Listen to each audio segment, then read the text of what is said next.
রাজস্বী একই দিনে দুজনকে তলব, অর্থাৎ একদিকে অভিষেক বন্দ্যোপাধ্যায়, অন্যদিকে কুণাল ঘোষকে, অর্থাৎ একই দিনে দুজনকে তলব। তাহলে কি তাদের দুজনকেই মুখোমুখি বসিয়ে যে জিজ্ঞাসাবাদের সম্ভাবনা সেটা জোরালো হলো রাজস্বী? একদমই তাই, এটা একটা সম্ভাবনা অবশ্যই থেকে যাচ্ছে। কারণ একই দিনে প্রথমে অভিষেক বন্দ্যোপাধ্যায়কে ডেকে পাঠানো হয়েছে বেলা 12টার সময় নোটিশ দিয়ে, এবং সেই দিন অর্থাৎ রবিবারই দুপুরবেলা কয়েক ঘন্টার মধ্যেই আবার কুণাল ঘোষকেও ডেকে পাঠানো হয়েছে।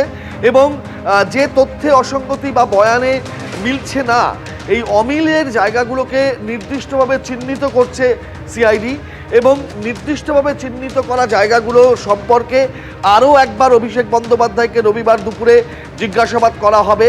তারপরেও যদি অসঙ্গতি আছে বলে মনে হয় গোয়েন্দাদের, তখনই কিন্তু তারা কুণাল ঘোষের থেকে সেই অসঙ্গতির উত্তরগুলো চাইবেন। এবং কুণাল ঘোষের বক্তব্য যদি অন্যরকম হয়, অর্থাৎ অভিষেকের বয়ানের সঙ্গে না মেলে, তখনই দুজনকে মুখোমুখি বসিয়ে একেবারে স্পষ্ট জিজ্ঞাসাবাদের সম্ভাবনা কিন্তু রয়েই যাচ্ছে। ইতিমধ্যেই কুণাল ঘোষের বয়ান আগে নেওয়া আছে, আজকে শোভনদেব চট্টোপাধ্যায় এবং মদন মিত্রের বয়ান আরও একবার নেওয়া হয়েছে। এমনকি মদন মিত্রকেও সিআইডি নোটিশ সার্ভ করেছে এমনটাও জানা যাচ্ছে, এবং তাকে তলব করা হয়েছে কিনা সেই বিষয়টা এখনো পর্যন্ত স্পষ্ট নয়।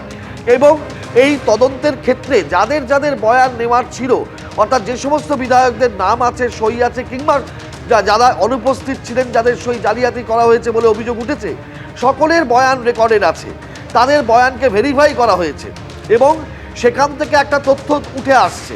সেই তথ্যগুলোর ভিত্তিতেই কিন্তু অভিষেক বন্দ্যোপাধ্যায়কে গতকাল 5.5 ঘন্টা জিজ্ঞাসাবাদ করেছেন সিআইডির গোয়েন্দারা।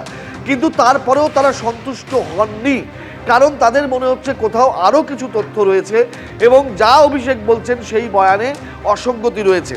সেই কারণেই তাকে দ্বিতীয়বার নোটিশ পাঠিয়ে রবিবার দিন দুপুরবেলা যেতে বলা হয়েছে ভবানী ভবনে, আরও একবার এক দফা জিজ্ঞাসাবাদের মুখোমুখি হওয়ার জন্য।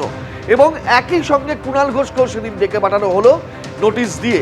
অর্থাৎ সেক্ষেত্রে এই অসঙ্গতির জায়গাগুলো স্পষ্ট করে চিহ্নিত করে দুজনের বয়ান নিয়ে যদি দেখা যায় অসঙ্গতি বাড়ছে বা অসঙ্গতি রয়ে যাচ্ছে, তাহলে দুজনকে মুখোমুখি বসিয়ে জিজ্ঞাসাবাদের সম্ভাবনা থাকছে। কারণ সিআইডির গোয়েন্দারা চাইছেন এটা দ্রুত কিনারায় পৌঁছতে, যে কি হয়েছিল আদতে এবং কেন হয়েছিল, কাদের মাধ্যমে এই জালিয়াতি